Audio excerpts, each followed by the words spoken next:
Hey, welcome back, everybody, to another episode of these crazy people that just eat meat and never stop talking about it. Today, we're doing a little live stream. We were thinking, man, Valentine's Day is tomorrow. So, who in the carnivore community, whether they've departed us or not, is more romantic than Frankie Tufano, the handsomest carnivore alive? He passed away? You said departed us, so. He's just not really carnivore anymore, apparently. So I thought, man, let's talk about that since we didn't get our new libido video scheduled. I should have dressed like how he's dressed. I could probably pass as Frank Tufano's little brother. There you go. I probably could for Frankie Jr. Frankie Jr. There you go.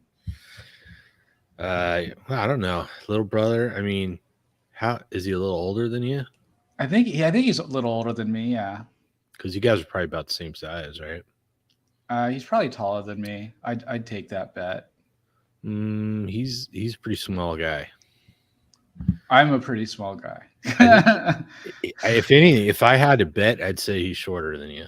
There's no way. Yeah. Come on, you're kind of average height. There's a lot of people shorter than you. I'm right at average, like barely at average. So, anyways, Frank released a video a little while back talking about why he's not carnivore anymore. And we thought, well, this would be fun to comment on. So, hopefully, Frankie thinks it's as funny as we do.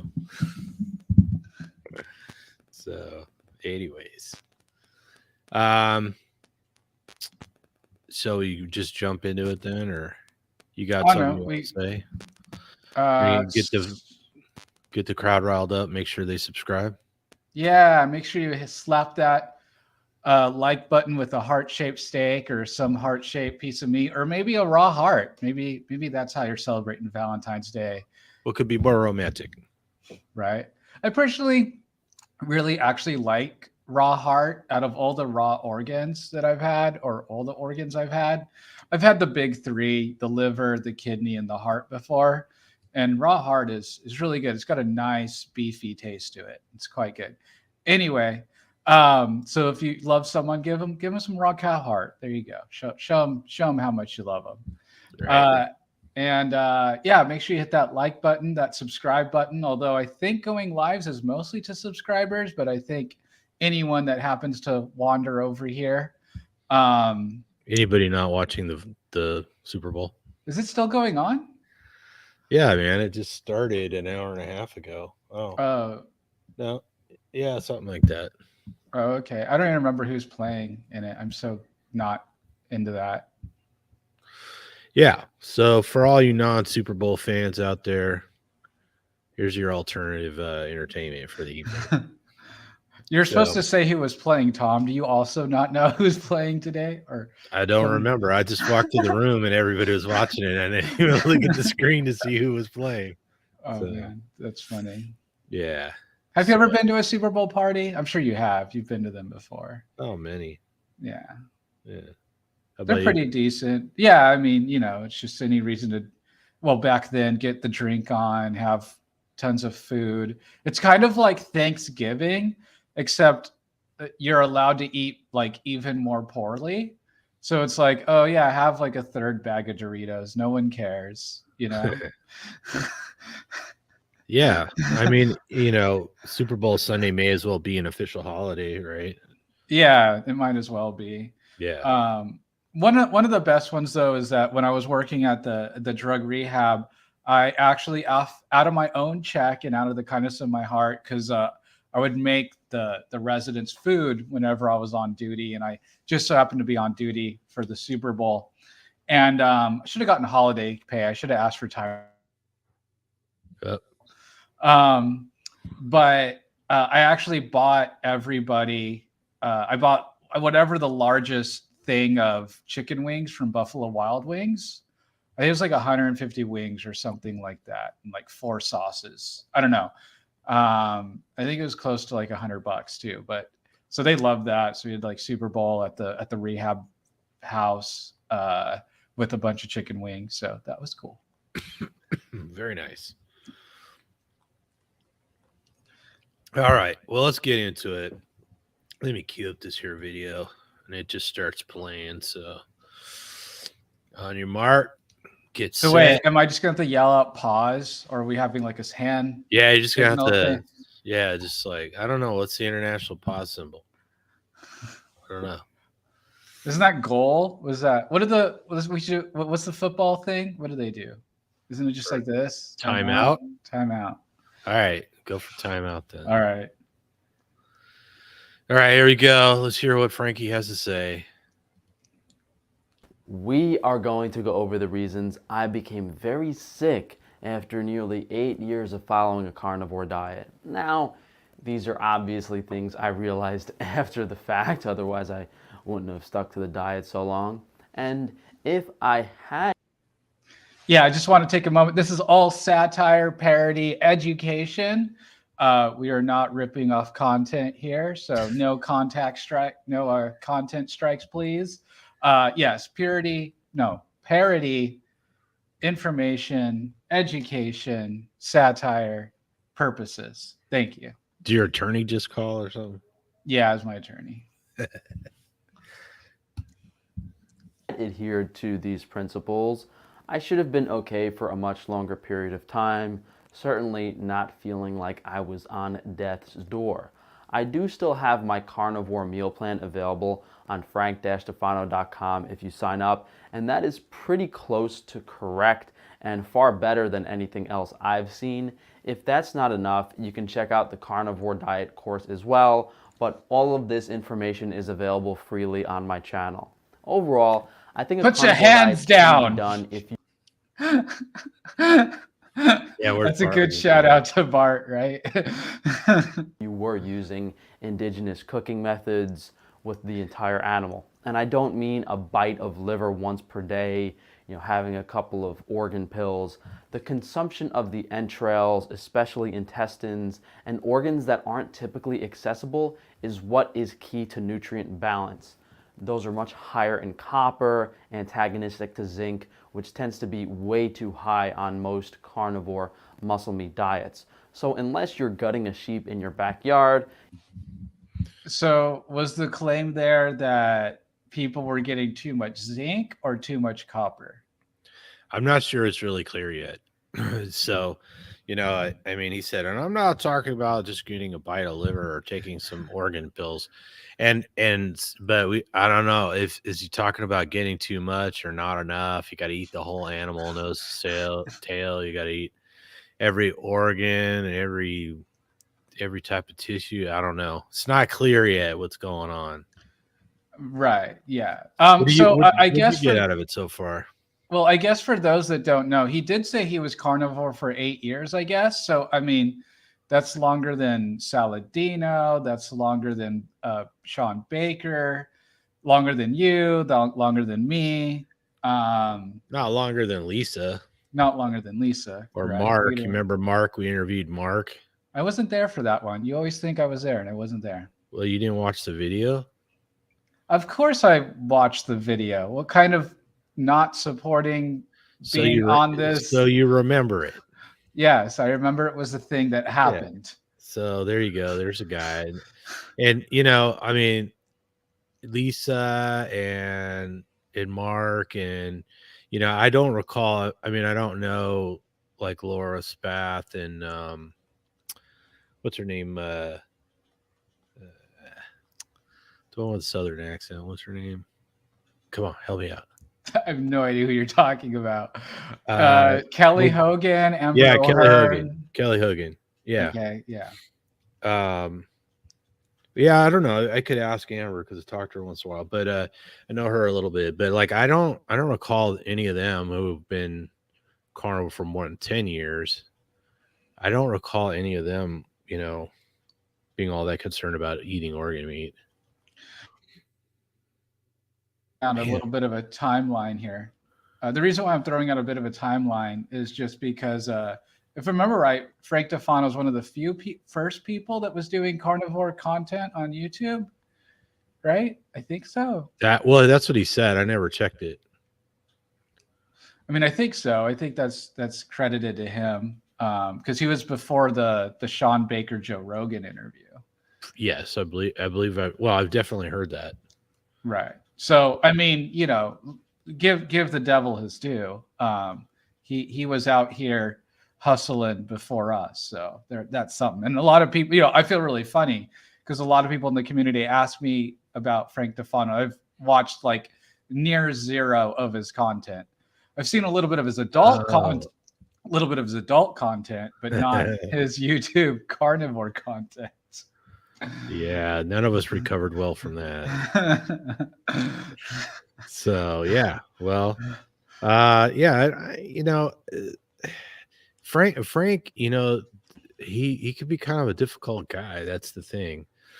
Seems like everybody I know has actually had an interaction with him, had ultimately a negative interaction with him. So, well, Bart interviewed him right at one point, I think. did they did a video together? Yeah, I think so. Yeah. But Frank doesn't seem to be happy with anybody else. So he's like Bob Dole. Bob Dole. Yeah. Bob Dole only likes to talk about Bob Dole. Oh, really? Yes. Wow. Talk about stepping into the past. Holy cow. See, I might be a millennial, but I got chops from the early 90s. I thought you were going to tell me Frank had a stroke and was paralyzed on one side. Like, no. No, it was just a strange pause. Okay. Woo! All right, Bob Dole it is. You'll have to do a few things differently, and these are in order of typical occurrence on a carnivore diet journey, such as this will show up first, then this, then that, and finally nutrient imbalances. So number one is low vitamin C. Although the carnivore diet does contain some vitamin C, and you certainly won't develop scurvy following it, the amount is nowhere near ideal. Without enough vitamin C, you won't be able to optimize your antioxidant capacity. See, this is one of those things where I've never seen a satisfactory study that establishes the right amount of vitamin C for the general population, much less people on a carnivore diet. You know, it's like we all know that the vitamin C competes with the glucose for transport, right? Sort of blood sugar transport. So if you're eating a lot of, if you have high blood sugar, then vitamin C, you need higher levels of vitamin C, right? And I've never seen a study. Maybe he'll get to it in the end here and tell us how he figured out what that is, what that optimal level of vitamin C is. And the other thing is, you know, the reason why the humans don't make vitamin C, one of the few things we genetically adapted away from making our own vitamin C. And we have other powerful antioxidants. And I think people talk about glutathione and stuff all the time, but the one they forget about is uric acid. You know, uric acid is a very important antioxidant in the body and seems to never come up unless somebody has a problem with it, like they've got gout or something. So I don't know. Do you have any, anybody's got any symptoms of oxidative stress or something like that, Justin? Just don't have enough. Not that I know of. Huh. No. That's that, ideal amount. It's a buzzword, right? It like doesn't really mean anything. Yeah. And everything they sell you that is high in antioxidants is loaded with stuff that causes oxidative stress, right? Right. Makes no sense. All right, more Frankie. Imagine you're getting all of these B vitamins from steak for glutathione. Your vitamin E is good and not oxidized because you're consuming high quality pasture-raised eggs, grass-fed dairy, grass-fed beef, but you're falling short on the vitamin C cycle, especially considering, we're in a high inflammatory environment compared to our ancestors. There's a reason I wear a silver shirt all day. It's not because I want to sweat my guts out. Without higher amounts of vitamin C, your body will have a difficult time regulating certain nutrients. So he's wearing some sort of silver silver Sure. underwear. I guess so. Yeah, apparently. What that does, I don't know. Maybe it's part of grounding or something like that. I take colloidal silver, for my nasal passages, but I've never heard of anyone wearing a silver shirt. I mean, maybe he's afraid that like when there's a full moon, he turns into a werewolf. I mean, he's 3/4 there. So maybe that's why the silver shirt, it keeps him from transforming. He has some kind of lycanthropy that he's treating. And the first time I watched it, I missed that little detail where you could see some shirt he was wearing underneath. I was like, I don't know, I'm looking at his dress shirt going, what is he talking about? Let's see if we can hit it. And vertical lines are not his friend. He should have really gone with a checkered pattern. I'll throw that out there too. Really? Yeah. Maybe you should be his fashion consultant. There it is. See, he's pointing at something underneath there. So another mystery. And then, of course, you got to ask the question if he's sweating his balls off all day wearing some funky undershirt. Maybe that's the problem. Maybe. Well, I just wanted to say, is our life really that stressful? I mean, there's stimulus, but I'm not quite sure if recording a video is particularly more stressful than hunting or finding food or it being cold or excess heat or finding a cave or fighting off some animal or I don't know, you know what I mean? There's always this, our world is so stressful and I get it, there is stress and it's a different kind of stress and it's more emotional, psychological, social rather than physical, although for some that is also there, unfortunately. But me, you, Frankie here all live in the first world. He's a United States citizen, my understanding, as well are we. And so we've had it, we are the privileged class, right, of the time. And so I mean, I get the stimulus and I get arguments for grounding and things like that. But, of saying that we're bombarded by stress. Well, I mean, some of that's probably by choice. I mean, employment may be one thing, but you don't have to come home and listen to news that might be stressful. The typical media, you could enjoy classical music or whatever your jam is. You could have different lighting in your house. I mean, there's other stuff aside from possibly a silver shirt, apparently. So I just want to say, this argument of our world being so stressful, I often kind of snub my nose at it just because the majority of us live like kings. Yeah, and I kind of shy away from anything that's overgeneralized. Everybody says, "Oh, it's this, it's that, it's our world is full of this and that," and everybody goes, "Oh, yeah." Everybody just nods their heads and agrees, and it's like, well, sort of, yeah, but I mean, what were we built to take? Like you said, how stressful is life? As we evolved, we don't really know. Yeah, so good point. Yeah. It's not because I want to sweat my guts out. Without higher amounts of vitamin C, your body will have a difficult time regulating certain nutrients, especially copper, iron, magnesium, and vitamin A, which we will touch on later. Even initially on a carnivore diet, people do feel energized when supplementing or consuming high vitamin C foods. Some things you can generally look at for low vitamin C is low energy and poor collagen metabolism, as well as stretched skin. Someone's looking older, wrinkled, gaunt, not as good as they should. And that's related to antioxidant cycles as a whole, not specifically vitamin C. So if the person, wasn't sleeping enough, didn't exercise, was in a super high Wi-Fi environment, maybe they drink a lot of alcohol, that can inhibit the antioxidant cycles, which vitamin C may or may not help with. Number 2, we have Yep. So that was the vitamin C. So I mean, the last part there got better. Alcohol, poor sleep. Yeah. That could definitely be disruptive. So he's right there. Yeah. Speaking of which, it's Super Bowl's on and we're sober. What's going on? Hey, speak for yourself. Just kidding. No, I'm not drinking beer. But the claim of There's not a lot of people, but we know a few people that like eating this way without the vitamin C or without different things, without adding in some fruits or vegetables or honey or something, causes this collagen wasting, which again is an early sign of scurvy. If you're collagen wasting, my understanding, or not, not. I think it's lack of collagen production. Right. Yeah. So he kind of contradicts himself, right? Because he says, although you do get enough to abstain from scurvy, you don't get enough.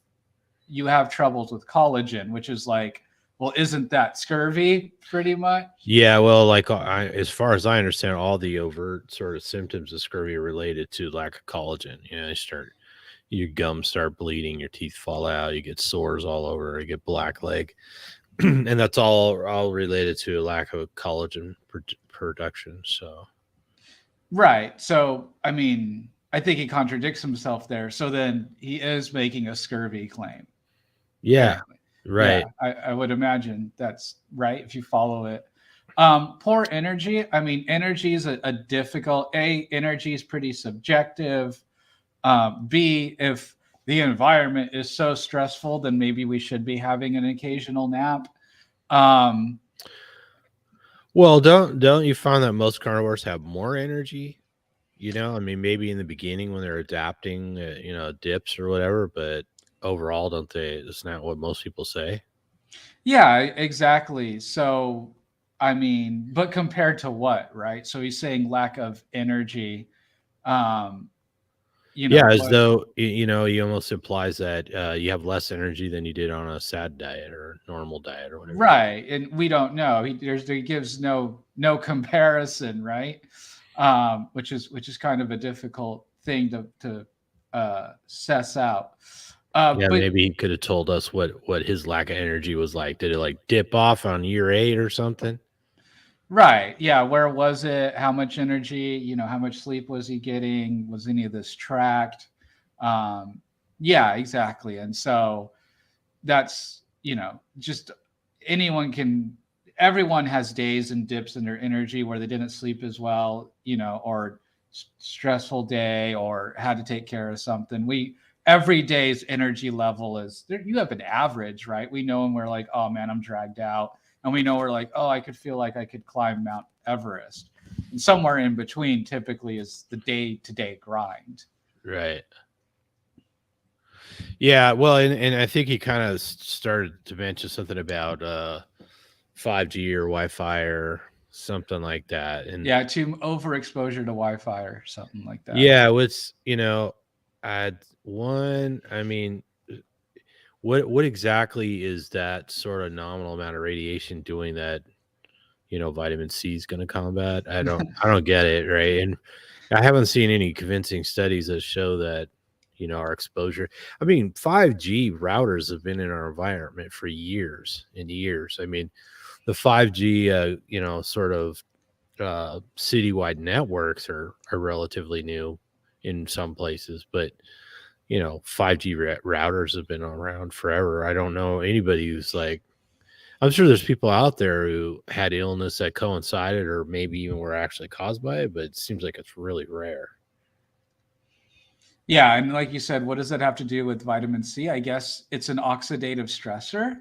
Wi-Fi. I think that's the claim. It seems like if the radiation was strong enough to ionize something in your tissues, and maybe it equates to oxidative stress somehow. I'm not really sure.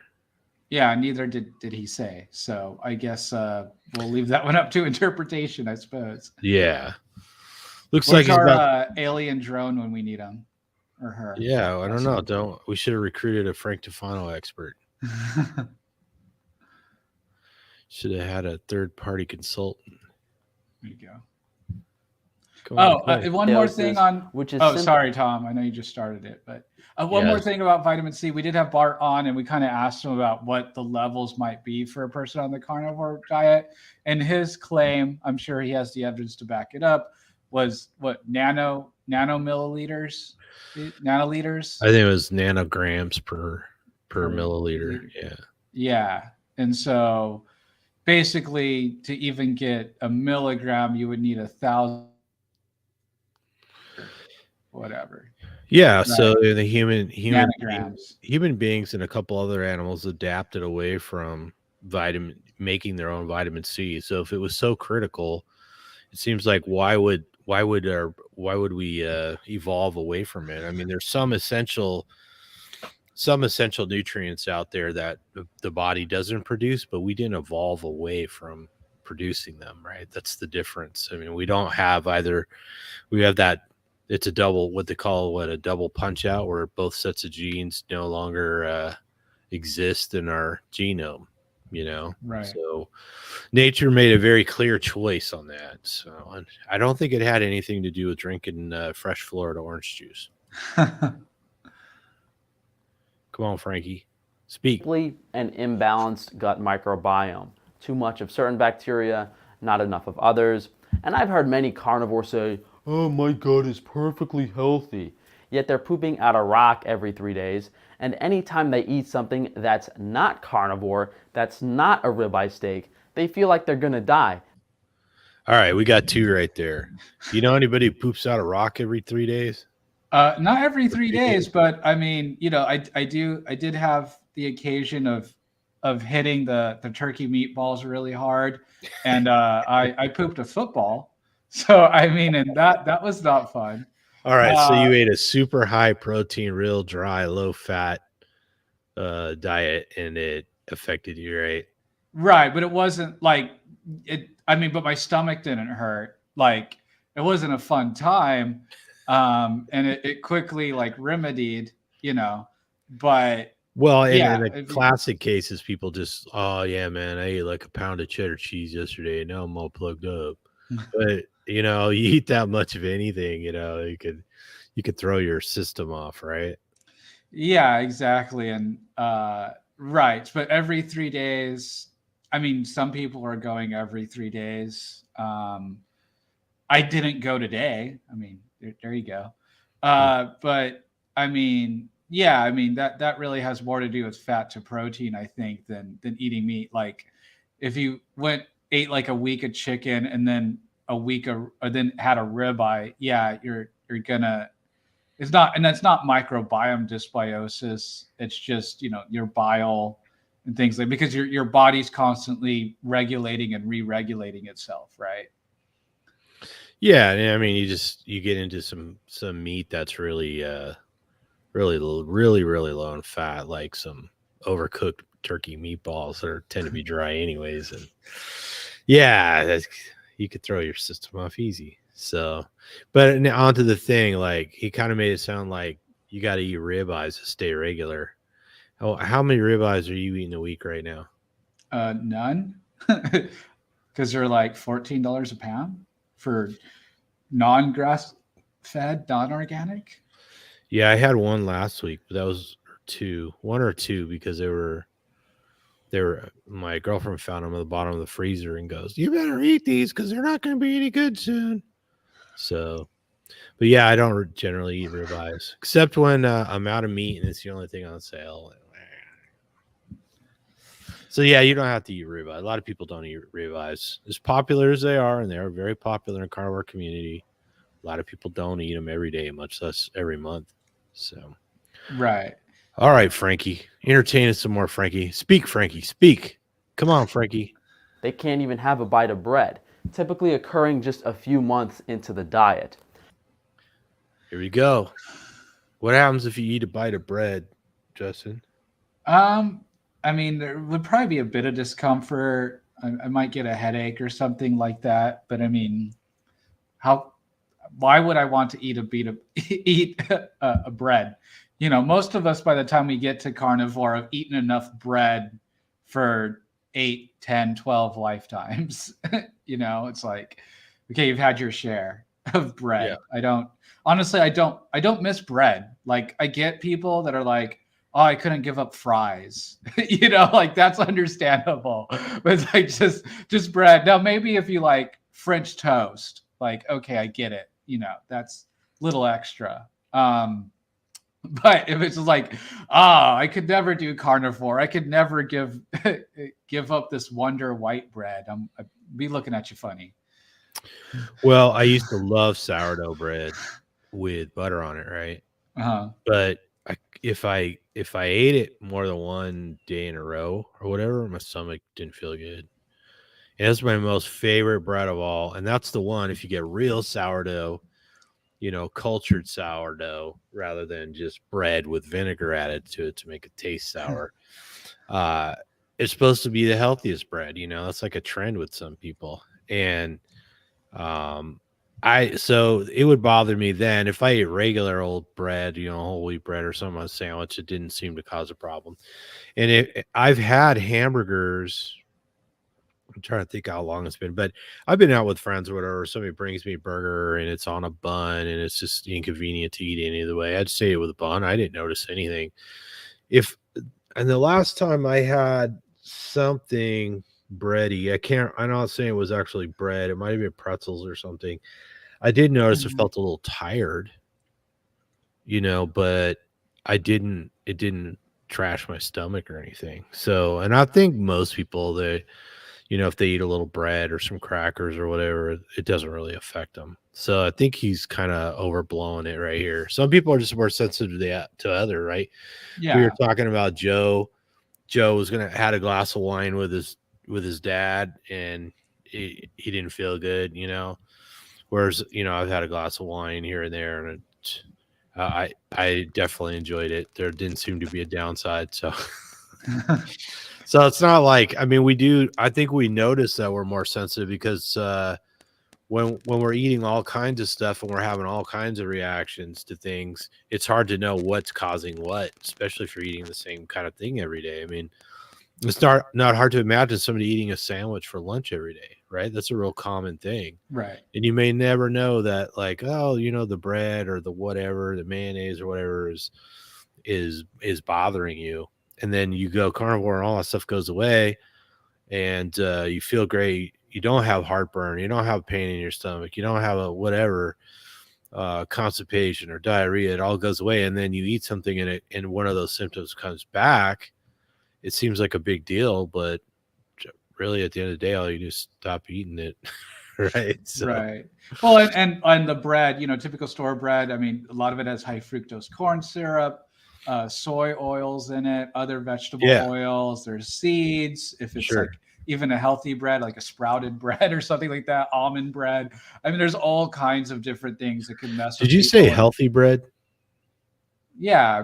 What they claim to be the healthy bread, the deprogrammed. The sprouted bread is supposed to be the healthy bread, the sprouted vegan bread. Right. Well, yeah. Well, I don't want to trash them. I used to eat it all the time with like Ezekiel bread. Yeah. Right. Yeah. Ooh, raisin bread though. That's just like candy. Raisin bread was pretty good. Yeah, it is candy. What was the other one? Is it Dave's awesome bread or? Yeah, I think so. Dave's fantastic bread. Extraordinary or fantastic bread, something like that. Because it has all those seeds in it or something like that. And Oro wheat makes a great potato bread. I remember that. I remember going. So this is forever ago, but after high school, going to a friend's house, and because my house, we only had like the cheap bread, like we had Wonder Bread, we had like a few other ones, right?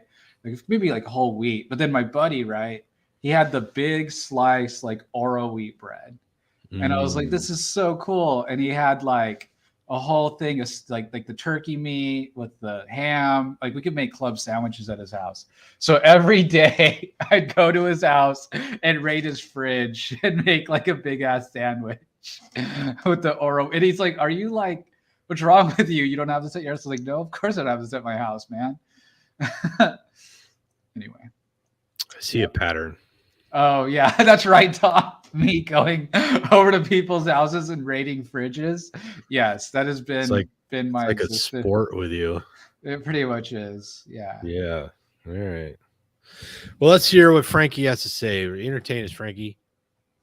Speak. And there's a reason all of our ancestors had certain dietary habits. In the past, all of us consumed a variety of cooked, raw, and fermented foods to feed different types of gut bacteria. So again, with a generalization, in the past, we all ate a combination of cooked, raw, and fermented foods. Really? How far back are we talking? Right? Right. I I'm mean, sure there was lots of fermentation going on in that ice age. You know, turning food, the vegetables into ice blocks. I'm sure was yeah, this is where last people time. always lose me when they make these generalizations. Like, we always did this in the past. Everybody did it, and of course, there's no evidence for that. I mean, there's no evidence for people doing this more than, you know. I mean, yeah, people made beer and stuff probably as far back as maybe 5 or 6,000 years, somewhere in there. You know, the cultivation of grain starts spreading like 8,000 years ago, and that is after the extermination of the megafauna. There is little to no evidence that people were fermenting stuff before that, right? Maybe. And most of the time when we find evidence of fermentation, it's to make alcohol because they wanted to drink booze, Right. right? Well, and they wanted a safe liquid to drink as well.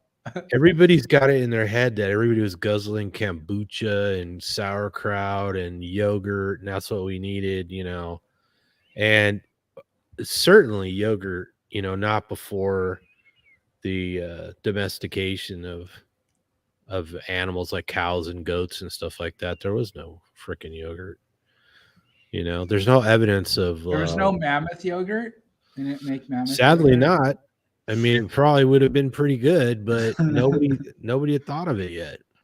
So yeah, I don't want to be too hard on Frankie, but this is where people lose me all the time because I think a lot of people buy into this primarily because of marketing. They think fermented foods, you know, it's like it's like the natural way to get your probiotics, right?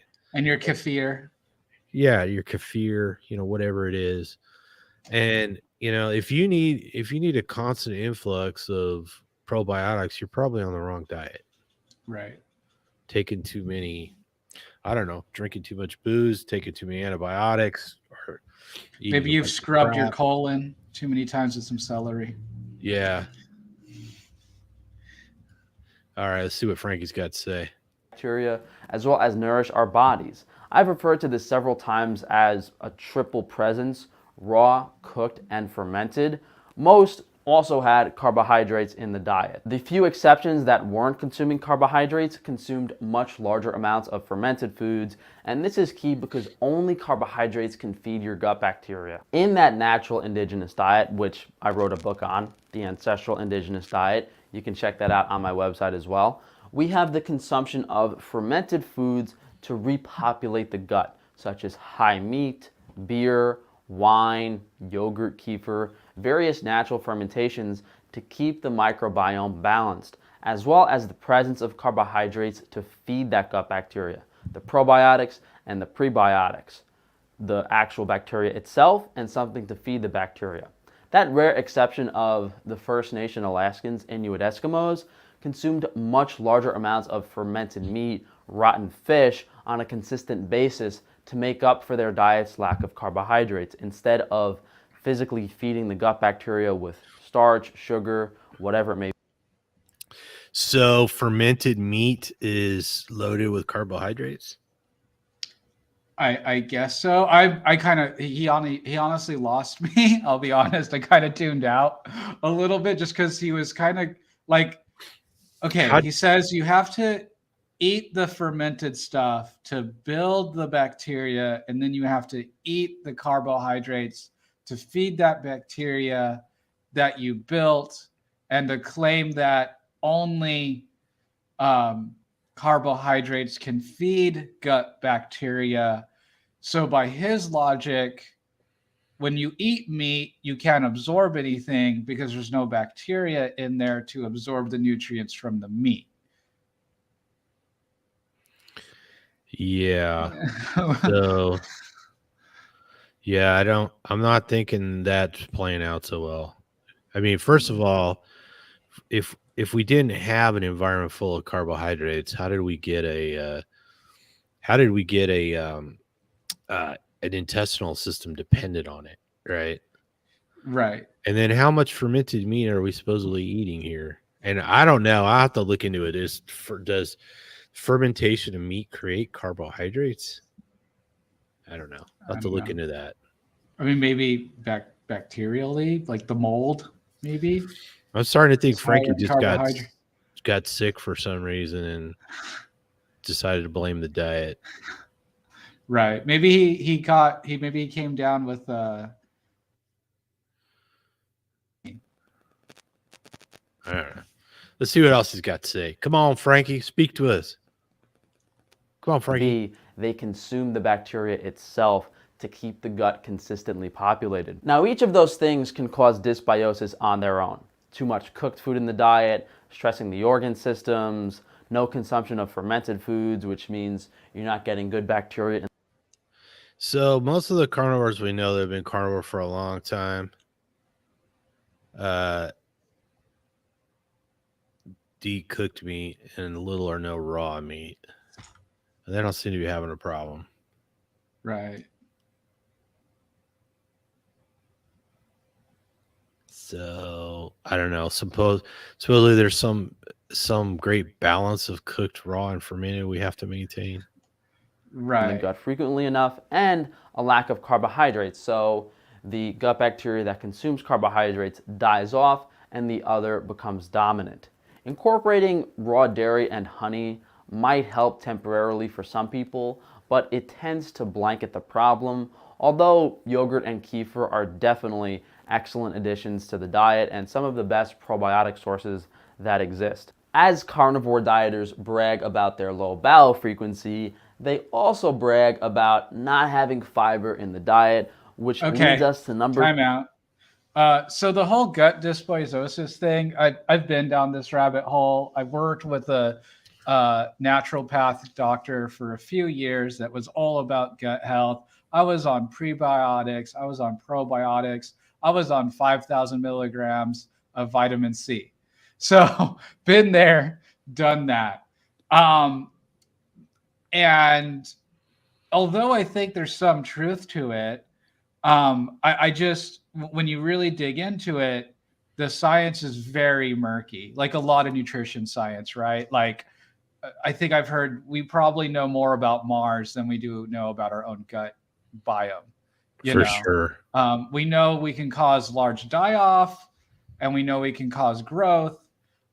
We can't figure out what kind of bacteria is better versus another kind of bacteria. We know like things like SIBO is an issue. So there is some stuff there. We know gut inflammation is a thing, but I consider that to be kind of separate from a gut microbiome thing. And then there's leaky gut. And so I think people get confused because gut dysbiosis, it could be gut inflammation from years of abuse. It could be having a reaction to a seasoning on a meat.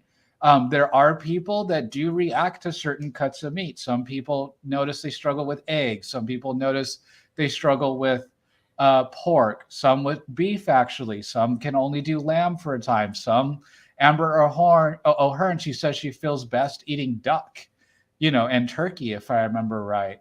And is that a gut microbiome issue? Maybe, we don't know. But could it be, like I said, the other issues in the gut, because the gut is a big chunk of our anatomy, right? You've got the small intestine, large intestine, stomach, and there's different cells in each of those areas, right? And as you're processing your food and turning it into nutrients. And so again, it's kind of one of those things that I just snub my nose at when I used to listen to people, like I used to really dive into the gut microbiome, but we just don't know enough. And especially we don't know enough for what's good for people on carnivore, because this is not new, but the studying of the carnivore diet is new. Yeah, and you hear stories all the time, or research all the time that they're talking about certain populations of microbiome are associated with this or associated with that, but we don't know what the perfect the perfect mixture of microbes is for the human gut. And of course it varies from the small intestine down to the lower intestine. It varies along the way, right? They Exactly. kind of have different jobs. Right. So yeah, so I there's so much marketing for probiotics and prebiotics and all that stuff that I think people are convinced that they've got to have whatever is in them in order to stay healthy. But and we always got to look too at a lot of the people that came to carnivore found it before. Well, it's not even that well known now, but even before as well known as it was now, is because everybody was already sick and they were looking for a way to be healthier, right? So a lot of people come to carnivore and they already have health conditions, so that can take a while for people to heal up. And carnivore is not necessarily going to heal everything. It's what is it? It heals some things that are typically caused by eating the wrong diet previously, right? So you may come in with this condition and your diet's never going to fix it. So right. And if you want to get your microbiome up, there's actually a cheap, easy, free way to do it. And that's simply don't run around hand sanitizing everyone and everything. Most of us touch our face a dozen times a minute or something like that. There's been studies. And so touching your phone, then touching your face or your lips, you're feeding microbiome basically, or you're getting new microbiome and things like that. Or out in the dirt, being outside, breathing the fresh air. What you're saying is don't drink the sanitizer no matter how good it tastes. Do not drink the hand sanitizer. Do not, So exposure, right? And so it's going to be interesting because after the great pestilence and people, hand sanitizing all this stuff, it's going to be interesting to see people's health. I expect to see an initial health decline overall due to people not being exposed to more natural germs and viruses and amoeba, etc. Yeah. All right, let's get back to Frankie. I hate to play because we froze him in a very, very curious sort of facial expression there. Looks like he's possessed. He does look possessed. He's possessed by the grain. He's got grain brain. That's the look. He's clearly possessed by three demons. Three bread demons. They're bread. They're demons. It's the demon of fiber, carbohydrate, and vegetables. Those are the demons. Speak, Frankie. 3, a lack of gut motility. The volume and food balance on a normal diet allows food to pass through digestion at a certain rate. The extreme ends of this spectrum. So it's going to tell us what the perfect rate is. A certain rate, apparently. Motility has to happen at a specific rate or it doesn't work right. So is he just back to getting stuffed up again?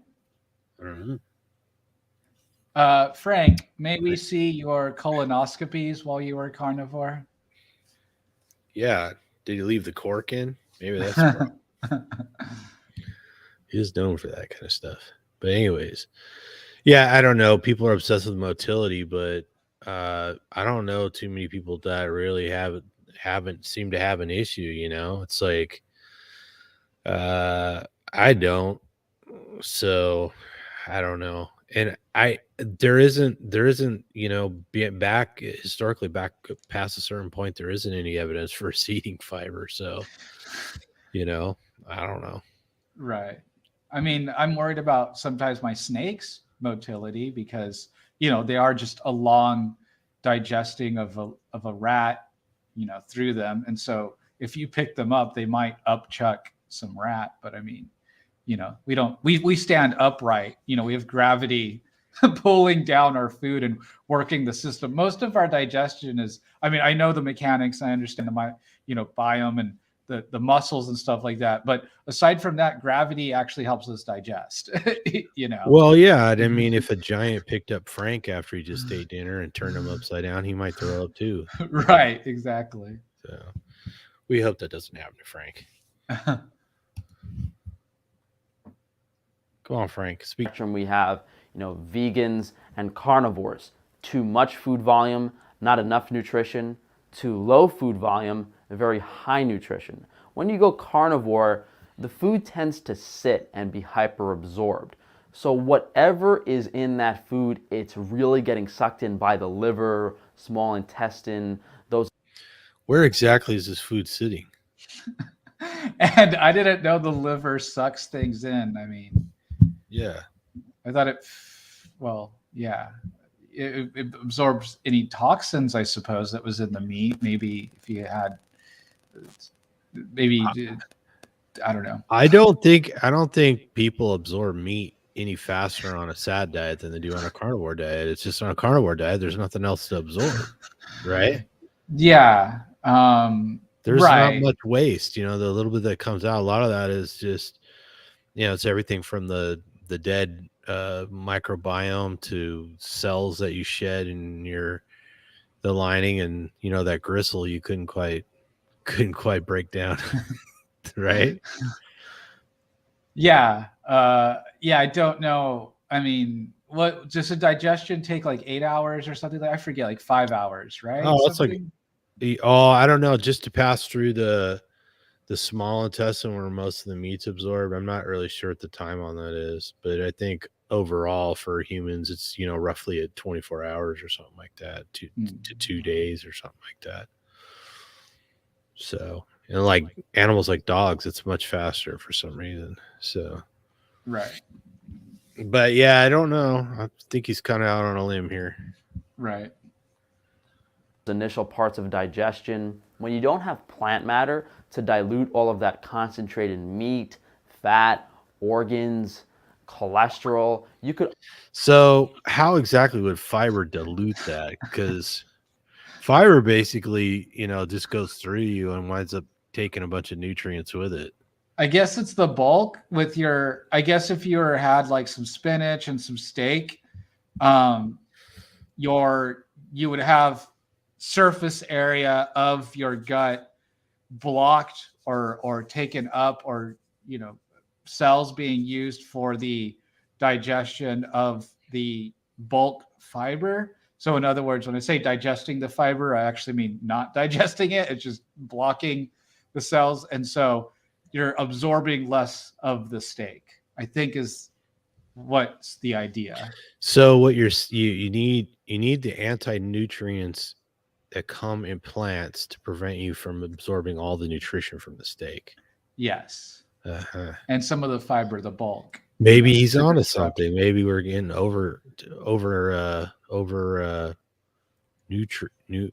me a word for absorbing nutrients. Over neutronic. All right, I like it. Let's go with neutronic. I wanted to say nutrated, but however you say it, maybe we're being overnourished, and we need some fiber so that we don't absorb as much nourishment. Let's see what Frankie has to say.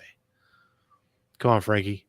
Argue that anti-nutrients, especially in grains, might improve some issues. And this is even more concerning with feedlot, processed conventional meats, because any chemicals, herbicides, pesticides, fungicides, insecticides, things used in processing the meat are also going to get hyper-absorbed. So he says feedlot, so you get the idea that the problem is that the cows are being finished on grains. But then he says something like, he's talking about pesticides and herbicides and antibiotics, whatever, and processing the meat. Yeah, I guess you're not just what you eat, but you're also what your food eats. Yeah, but I mean, he included it in processing the meat. So I don't know. Sending them to a feedlot, you think some people think that's part of processing? I thought he meant processing as in when you process it in your body. Yeah, that's what I thought he meant. When you process it. Fatty liver, SIBO, candida, all things related to dysbiosis are common here. It seems like every single person, after following a carnivore diet for 6 months to 2 years, get something of the sort? I don't know. Anybody on carnivore's gotten a fatty liver or SIBO, and candida is a fungus that thrives on starches. So, Right. I mean, usually uh, people's candida, SIBO, and fatty liver resolve within 6 months to 2 years on the carnivore diet. yeah. I know Michaela Peterson had a bit more of a struggle, but that girl was on a lot of meds for a long bit of her life. Yeah. So A majority of her life, I think, like a little she over probably had half. to take a lot of anti-inflammatories and stuff because she had all those autoimmune issues. Right. They primarily like arthritis, right? Right. All right, Frankie, lay it on us. Iron overload can easily cause this. The high iron content of red meat being hyper-absorbed near your liver, impairing its function. And then since the food is sitting there, if you consume that sugary dairy, honey with the red meat, it's a recipe for SIBO, small intestinal bacterial overgrowth. But wouldn't eating grain and fruit and all that, why isn't that the recipe for SIBO? Because that's what we seem to see is that people on high carbohydrate diets are more susceptible to SIBO. And I mean that's basically when microbiome kind of migrates up from.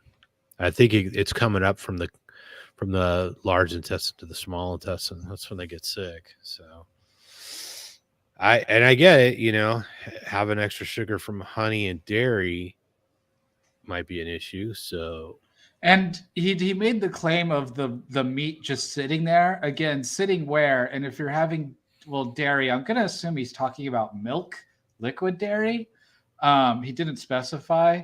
And then also honey, which I mean, most of the honey is not passing through your small intestine. I mean, it's being broken down into just sugar, basically, like right away, like even like in your mouth and in your tongue and stuff. So there's no if meat is sitting around somewhere, where at what point are these things meeting?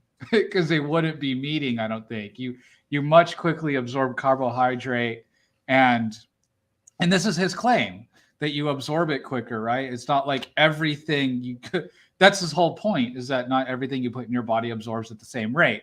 And so honey, milk, dairy would absorb quicker than the meat. So, I mean, okay, fine. Let's say he's correct. Wouldn't a simple remedy be like, well, if you're going to have marrow, if you're going to have some honey, either have it, I don't know, I'm just throwing out a number, an hour before having meat or an hour after the meat? I don't, why this whole include it with the meal? That seems to be even less productive. come on, man, you don't slather your steak in honey. I used to slather pork chops in honey. Pre-carnivore, right? Pre-carnivore, yeah. Yeah. And my mashed potatoes. I had some issues. So do you gulp down your steak with a big glass of milk too? I've done it in the past, just It's not a because I regular like thing. milk. But I don't think they were like meaty. I don't think there was like a war in my stomach. I mean, some people do drink milk, some don't, and so. But it seems on average most adults don't drink milk. Right. Yeah. So. But I'm not an adult. I'm a child. I understand. I'm a tween. SIFO, fungal overgrowth, low gut motility, plus sugar, plus iron equals very happy bacteria. It's the perfect concoction to grow bacteria in the place it's not supposed to be, your small intestine, at least in incredibly large amounts. And this is something that can take a little bit longer to show up, usually a year or two into the diet. For number 4, we I still don't. Is he just saying it's going to show up when you're carnivore because of the motility is so slow? Is that because otherwise it would just happen to everybody on the SAD diet, right? Yeah, I think that's his. This is the thing, is it's just all about motility. Like, because I don't think my motility is any different on carnivore than it was on a SAD, no matter how much fiber I ate. When I was keto, I ate all kinds of. I eat like a pound of spinach in a day, no problem. Ugh. Yeah, and all that cauliflower and all that stuff. Ugh. What were you doing eating cauliflower? That's a whole different discussion. Yeah, no, it's not. It's not. It's not a good vegetable. It looks like Spinach. brain. Spinach tastes like crap by itself too. I mean, you gotta cook the shit out, season it up. You know what? For some reason, the spinach from Subway was really good. I liked their spinach. Theirs was good. I don't know why. And the spinach from Soup Plantation. This is how far I've come.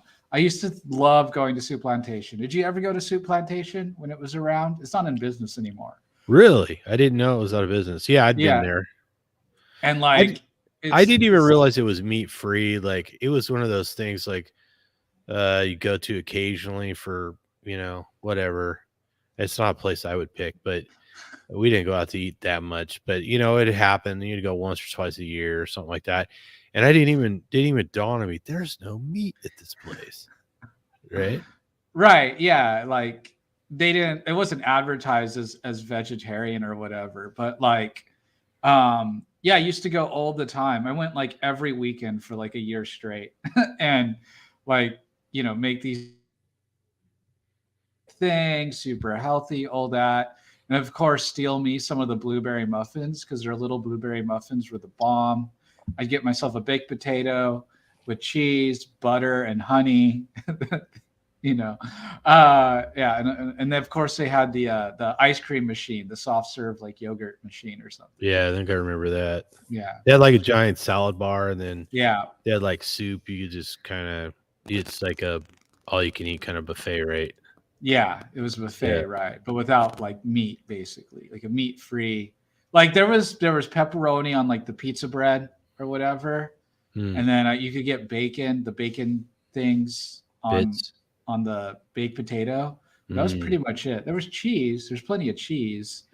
Yeah, I think they had like cottage cheese, and I want to say they had hard boiled eggs in the salad bar, maybe. But yes, they did have hard boiled eggs. No tuna though, which was disappointing because the tuna salad sandwich. I mean, tuna salad is great. This is one of my favorite kinds of salads. Tuna salad. Yeah, I wonder if Frankie likes tuna salad. Hey, Frankie. I forgot the point of us talking about that. Sorry. I was saying I forgot what the point was about talking about Soup Plantation. Does it have something to do with honey or fiber? I guess so. Yeah. Did you see Frankie there? I did not. My motility was I think the same or worse. Whatever. Thank you, Frankie. Move forward. Yeah, some people they eat a lot of fiber in them. It does not help their constipation. And constipation is kind of the ultimate slow motility. Right. And so my question to Frank, wow, this amazing timing. My question to Frank, I don't know if it's on purpose anymore now. My question to Frank is, did he have constipation? I wish he would just come out and say, I was stuffed up, man. I had to get 3 enemas. I had to use a water enema. Give us the details. He's probably pissed because it didn't get paid. Some nutrient imbalances before the carnivore diet, but the ones specifically relating to carnivore happen severely in 2 to 3 years. And as I said, yes, most people do have nutrient imbalances. They're deficient in certain things, but the life-changing symptoms from nutrient imbalances on a carnivore diet take a little while. Lack of copper and magnesium are 2 big ones that you should definitely supplement. Selenium, that is normally higher in seafood. So there he's already saying you should supplement. You should supplement. And my take on it is you really shouldn't supplement unless you know you're deficient in something, Right. Yeah. Copper's tricky. It's a new one that's kind of been on people's radar. I know it's supposed to be good for a few different things. I'm not quite sure exactly what it does in the body or how much we should have in our body, and I also don't know how much copper is any particular plant, fruit, or honey, unless we're having some special bee go out there and getting some copper nectar and spitting out some copper. But you could buy copper. I've thought about it. I mean, might be something I'll do just because. Maybe you should just get some lab work done and see if you're deficient in something before you go spending your money on a bunch of supplements. Yeah, I mean that's always the best. I knew a guy. He was taking this B complex supplement, and all of a sudden his heart rate was like through the roof for days, right? And he wouldn't stop taking it. He's like, "Oh no, I'll get used to it eventually." Yeah. No, Wonder who that he's got a was. pulse of like 115 all day, even though he's sitting on the couch watching Netflix. Hey, pulse rate 81. So I'm doing all right. All right. Okay. Here we go. But I don't know. I'm fun to experiment. I mean, I've put worse in my body. So, I mean, listen, I've always made the claim that I am a supplement junkie. If there's any snake oil that I can buy, I will go and buy it. I really will. I have no impulse control when it comes to that. I just like all the little experiments just to see, like, is it a placebo effect? Is it actually helping anything? You know, what do I notice? Now, the copper supplements are very expensive. So that's why I haven't done it yet. But I have had full panels done, and I've never showed up before carnivore, current carnivore, copper, or any of my minerals being out of whack. I do supplement with magnesium, but that's because I have migraines and neurological issues. And when you have migraines, you're a special case, special brain. I'm special. And so I do maybe, probably. We'll see. Come later, because even if you do supplement, I believe it's good every so often to completely go off them to see how you do without them for a while, maybe 3 months, maybe 6 months. Yeah, I just say, yeah, I mean, there's probably no harm in trying some of these things to see if it makes a difference, you know, a little self-experimentation. But I think way too many people just assume they need these things. They wind up spending money on it. And a lot of the products out there aren't very good. Like, you don't absorb them. They're not bioavailable. They go right through your system.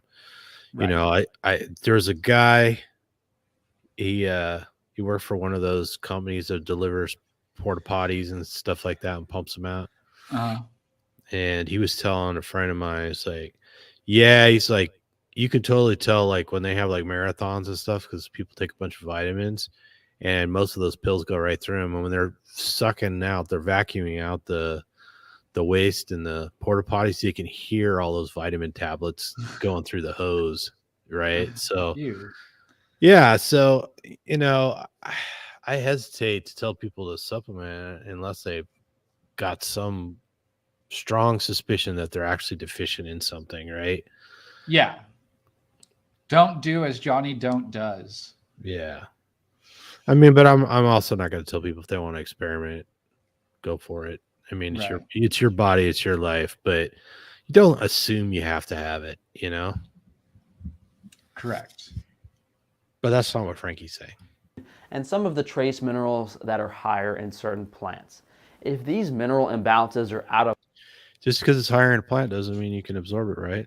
Correct. A lot of things in plants are not bioavailable. They go right out the tailpipe. Whack, you might experience some... Or they get bound up with things like phytic acid. Even so, you could be eating. They did an experiment where they fed people oysters, raised their zinc level, repeated it, and fed it, the oysters with black beans, and the anti-nutrients in the black beans were...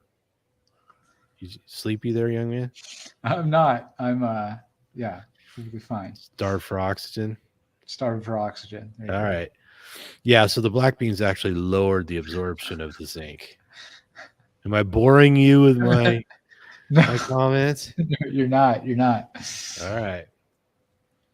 I have focus. Oh, I'm just saying I have focus. Focus on Frankie. That's a good look for Frankie right there. There you go. Initially, mild digestive problems in the mid to long term. You have histamine intolerance causing mast cell activation after 1.5 to 2 years of being copper deficient. Iron overload after that, leading to liver dysfunction, headaches, especially insomnia. Dairy and honey can help a little bit here as well. Calcium kind of counters the high zinc and phosphorus content of a carnivore diet, which does help quite a bit. But in reality, you probably have to donate blood to reduce iron and supplement quite a few things. Do you know anybody who doesn't have hemochromatosis that had too high iron levels? No. That's why I laughed. I laughed the first time I watched that, and I'm laughing. You know, pretty much to me, right when he said that part, to me, he lost all credibility because, and he said 2 to 3 years. I'm coming up on 3 years. You and Raymond were 2.5 to 3 years when I met you guys. You guys are coming on year 4 and 5. And I've never seen you guys have to go donate blood or iron, No, and I'll take it on, when I next time I get blood work done, I'll make sure I get all of those checked, because I don't think it normally checks zinc, copper. I don't even think they normally check vitamin D.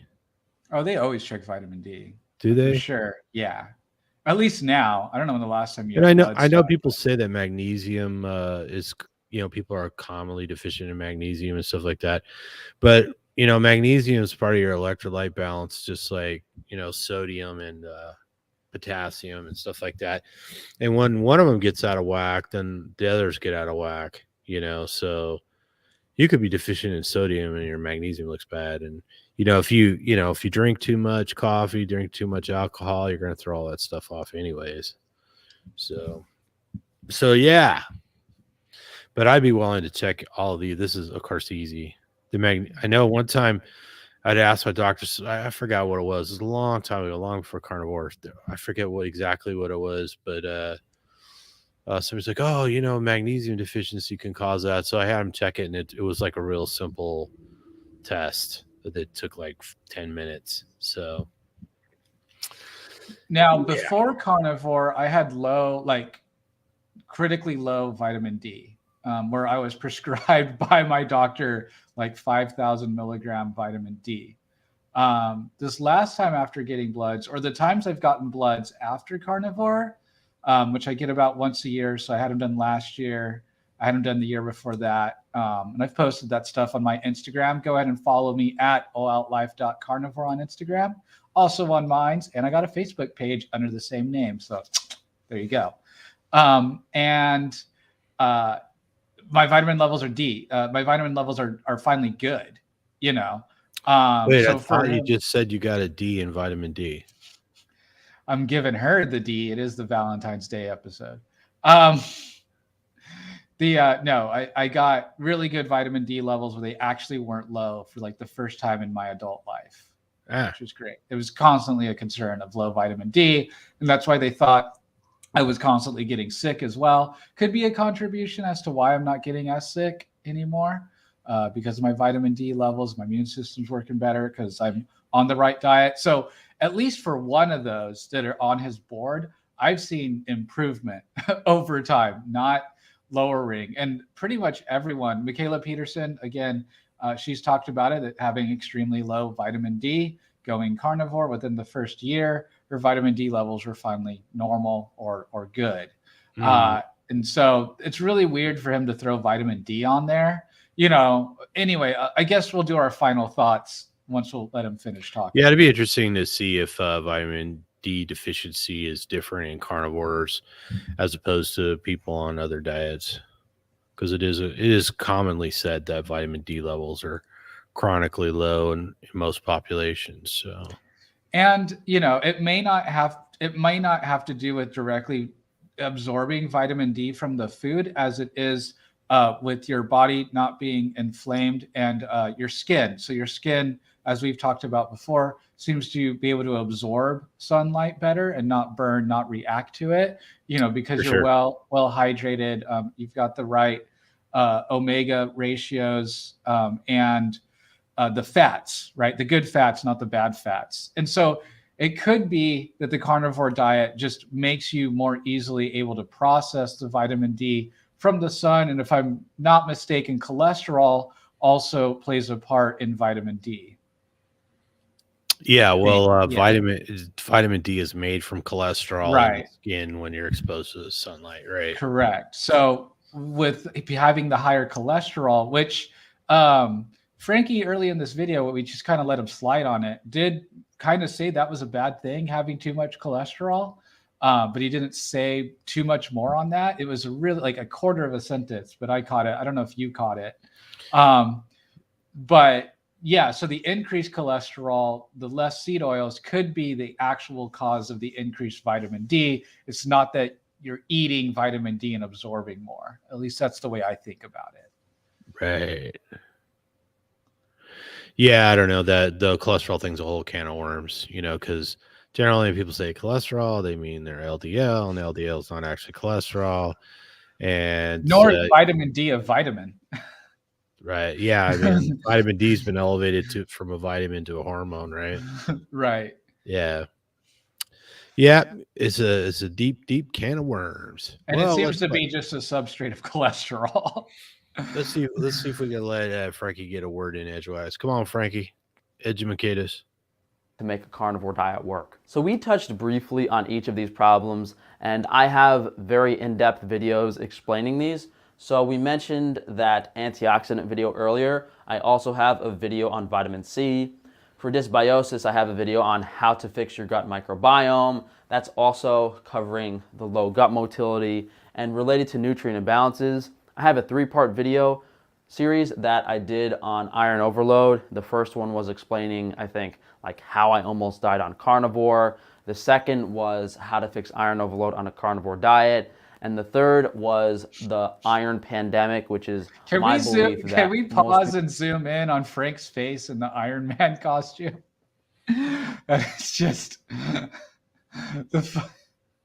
Why is he smiling like that in the Iron Man costume?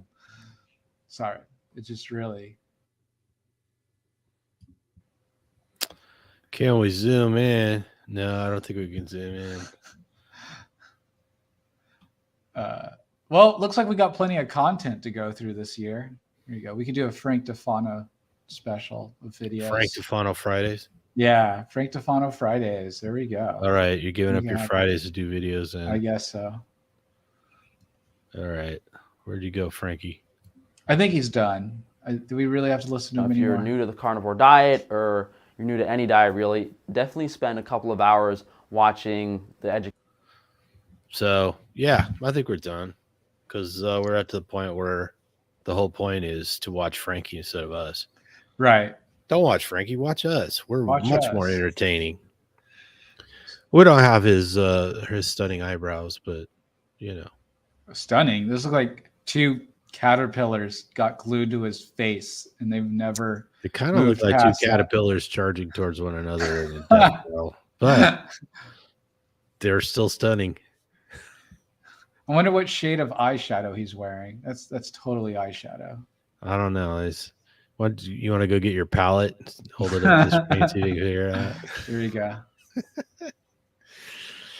All right, enough picking on poor Frankie. So, Tom, what did you think of his points, though? Do you think there was any validity there? Was he completely off base? Is it half and half? Where are you? Well, I think that he did cover a lot in this, and short of going through all his videos and looking at each point, it's hard to say. I mean, Frankie was sick at one point. He blames the diet. And who knows why the diet didn't work for him? Who knows how he's actually executing it? I mean, it seemed like Frankie was more showmanship and stuff than anything else. So I don't know. No hat and no cattle. Yeah, and I mean, it was not an easy guy to get along with. So, a lot of people had run-ins with him. So I kind of take it with a grain of salt. It's interesting.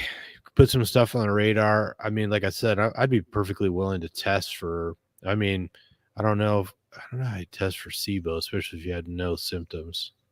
But I'd certainly test for nutrient levels. Why not?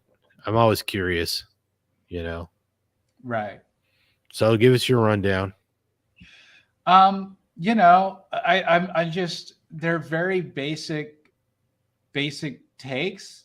Kind of anyone that gets into carnivore kind of throws this junk at you, and it never sticks. I never hear a good argument as to why any of this would happen, what rate, what's better, and as we've showed, a lot of the stuff he says in one part contradicts other things he says in another part. So it's like, which is it, right?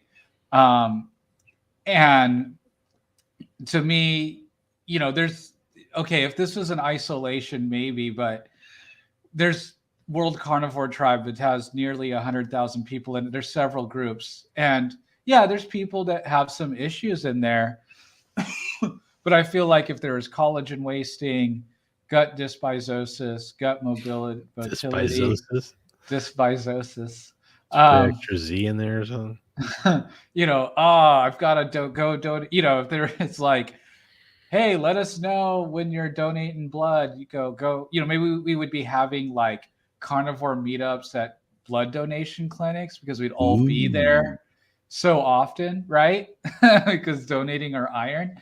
I've talked about it last week, but I've been donating plasma, and my hematocrit is solid, really, really good. Iron levels are good. And so if it was too high, I wouldn't be able to donate plasma. And I get that checked about once, if not twice a week. And I've been pigging out lately. And so, and when I started carnivore, I was rejected for my protein levels being too low. So what the hell is that about, right?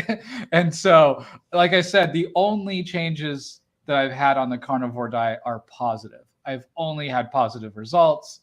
Anything that was low, that shouldn't have been low, has reversed. Anything that was too high, has gone to, acceptable levels. Now, again, it's based on the ADA, and that's a whole nother conversation and everything. But, it's the only game in town, so we got to play it the dealer's rules, right? And so, I just wish, and maybe his other video, but I just think it's sad. I expect better quality content, I guess. I mean, not saying we're gold star or gold standard or anything, but come on, man. We all hear this. We all hear these things all the time. And to me, even at the end of this, even going through all of it, I'm not convinced that even eating any particular fruit, vegetable, honey, mushrooms, whatever, would actually make any of this better. He didn't make that case. He didn't say, okay, so you need to add this much of spinach or have this much pineapple or something like that. Yeah, I don't want to eat pineapple. I love pineapple. Let's do an experiment. Let's have honey glazed mushrooms every day for a week. Report back. I'll just be non-functional. All right. Well, happy Valentine's Day, everybody out there starting tomorrow.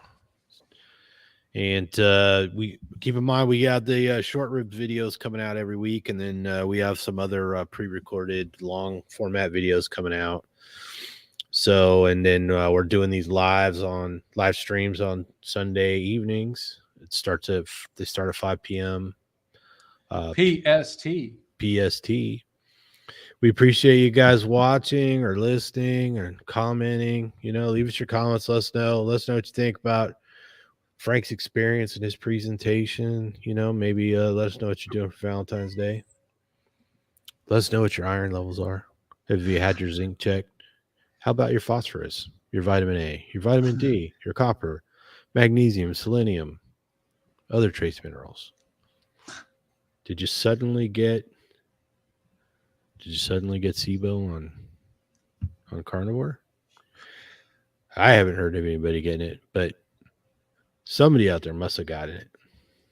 Oh yeah, and here's the thing: I don't want to make the claim that this never happens to nobody, never on a carnivore diet. My take is, prove it. Let's see what you were eating. Let's see your tracking. Let's see your sleep. Let's see your stress. Let's see you going outside and getting sunlight. I know there's people that struggle for a variety of different reasons. I understand we don't have this all figured out. I'm sorry that Frank Tufano, he had some issue where he felt it was best to leave the diet behind. I've had issues. So my first year and a half in, I had gnarly leg cramps that summer, where they were just horrid.